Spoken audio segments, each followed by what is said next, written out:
Both the San Francisco 49ers and Seattle Seahawks are coming off shocking losses in Week 5, but they will be able to redeem themselves in this fun Week 6 Thursday Night Football matchup here.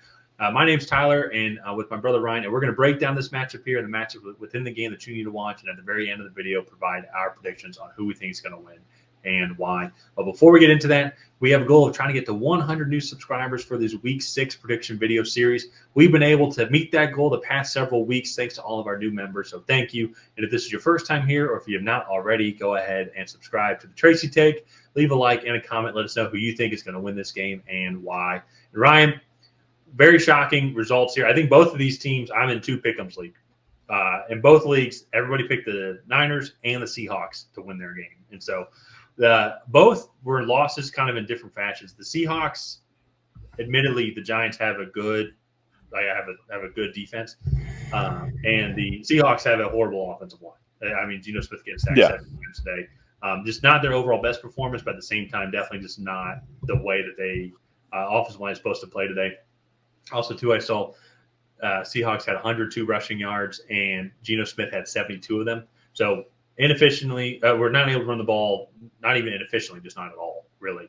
And then it seemed like it's not able to connect and put points on the board offensively. But even more concerning thing might be the Seahawks defense, which we'll get to in a second. But the Niners, though, second half collapse, absolutely shocking. 4 possessions in the second half ended with an interception. There's the first one, turnover on downs, the Jordan Mason fumble, and then the final interception that Brock Purdy threw to end the game. So complete second half collapse by the Niners. What are kind of some of the key things you feel each team has to do kind of going into this Thursday Night Football matchup? Yeah, I think one of the things that the Seahawks are going to have to do is stop this run. I think it's pretty uncharacteristic of the 49ers to turn the ball over like that, especially in the second half. They're usually pretty good at closing out those games, unless it's Super Bowl against the Chiefs, but that's another conversation for another day. But they're usually pretty good at closing out those games. They like to run the ball a lot. Kyle Shanahan has come out and said he wants to run the ball 30-plus times a game. So definitely stopping the run and putting the game more on Brock Purdy's shoulders, I think, is going to be very important for the Seahawks here. Because if they do allow San Francisco to establish the run, it's going to be a long day for them. And then on the flip side, the 49ers, they need to get after Geno Smith. It hasn't been super hard for teams to do that. This offensive line has been pretty banged up all year. But get after Geno Smith, make it a long day for him. Geno Smith has had a really good season so far. So if they can get after him and early and make him start to second-guess himself, I think that's going to be to their benefit. The other thing, too, keep him in the pocket. Geno Smith, I think you said this right before against the Giants. He had 72 of their 110 rushing yards. 72 of their 102 rushing yards. And they're not drawing up designed runs for Geno Smith. Those are all on scrambles late in the down. So keep him in the pocket. And I think this – I don't want to say this should be a routine victory for San Francisco because this is a talented Seattle team. Yeah. But I do think if you look at this matchup on paper, it definitely favors San Francisco. Well, historically, it seems like over these past couple of years, especially to like the Brock Purdy, Geno Smith, and I'll actually look it up here in a second.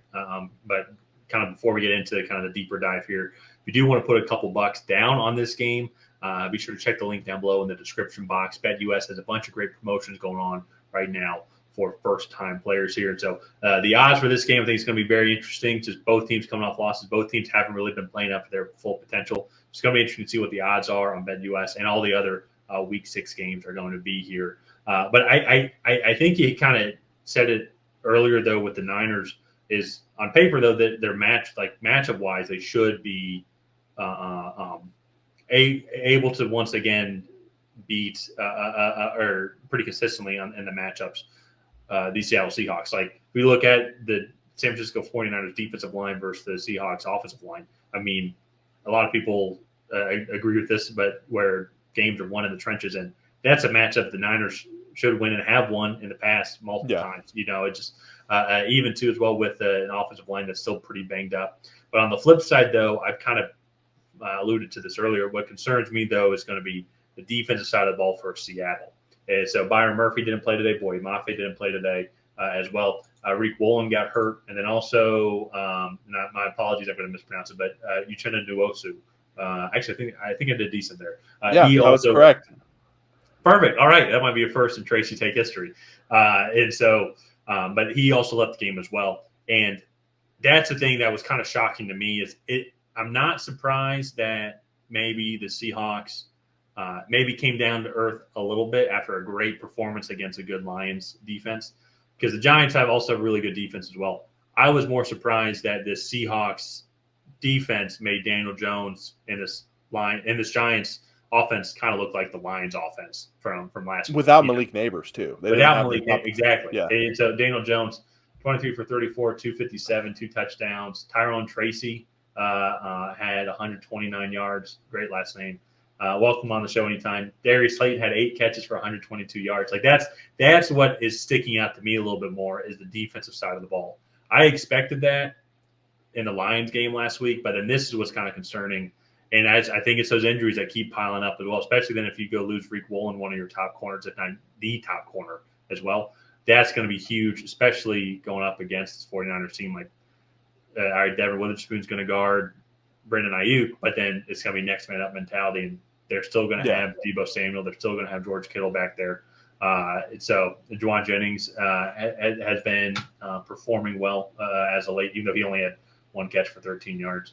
But on the flip side, though, 49ers, they should be 4-1 right now. This is the second half collapse. They did this a couple weeks ago against the Los Angeles Rams, where just for whatever reason they just don't want to protect the ball, or they're maybe a little too aggressive and try and continue to drive and turn the ball over on downs, keeping the opposing team in games. An inferior team, there's no reason why the Cardinals should have won today's game. So are the 49ers going to shoot themselves in the foot and give the Seahawks more opportunities than they really should? That I think is going to be kind of the each kind of key factor for each team. How's the Seahawks defense going to do, and their offensive line, as we mentioned, and the 49ers, can they just play good, clean football? Because I think even Seahawks fans can agree on paper with the way, like just how these matchups have been going. 49ers should still win most of the matchups on paper. Yeah, and with the injuries too that the Seahawks have, not that the 49ers aren't banged up, but I just think they have a roster that can handle, I think, a couple injuries here or there. Yeah. More so than a team like the Seahawks, especially I think on the defensive side of the ball. And so, well, I think that's a good point too. Just real quick, because the other injuries to watch kind of going to Thursday, Taluna Hufunga and also Jair Brown for the Niners, both safeties left today's game as well. So those are going to be some injuries to go and watch. Probably if depending on how serious the injuries were, for Thursday night, probably not going to be able to go as well. So maybe that'll help out a little bit as well with the Seahawks passing game, trying to get DK Metcalf on a couple deep balls. Yeah. And so, it's an interesting matchup. These opponents know each other really well.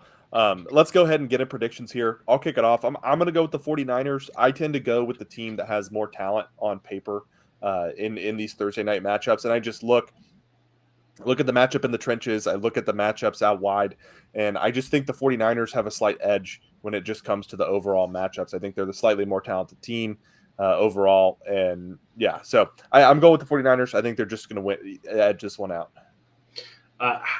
I really want to go with Seattle, but I'm kind of the same as well. I'm also going to go with the 49ers. The Seahawks really struggled to run the ball against the Giants today, and I think that the Niners are going to make them one-dimensional. Again, I think this offensive line for Seattle is really going to be a hindrance to kind of their overall production. And then on the flip side, too, I think if the Niners just protect the ball, then I think that they'll just have more opportunities to kind of move the ball down the field and maybe be a little more diverse, while the Seahawks might kind of turn into a little more one-dimensional football. So I'm going to go with the 49ers here on this Thursday night football game. Another good Thursday night football matchup here. Yeah. I hope Kirk Herbstreit and Al Michaels, I hope they continue to have good Thursday night football games, especially as a Falcons fan. Last one was pretty good, I must say. But they've had a bunch of just horrible Thursday night football games. I hope that streak comes to an end, and we start a new streak of just great Thursday night football games. Yeah, so I would love some better Thursday night football games. Let's go ahead. We'll wrap this one up here. If you guys have not already, please go ahead and like and subscribe. It is the best way to help out the channel. While you're down there, go ahead and leave a comment on who you think is going to come out ahead. Will it be the San Francisco 49ers? Will it be the Seattle Seahawks? Other than that, we will see you guys next time.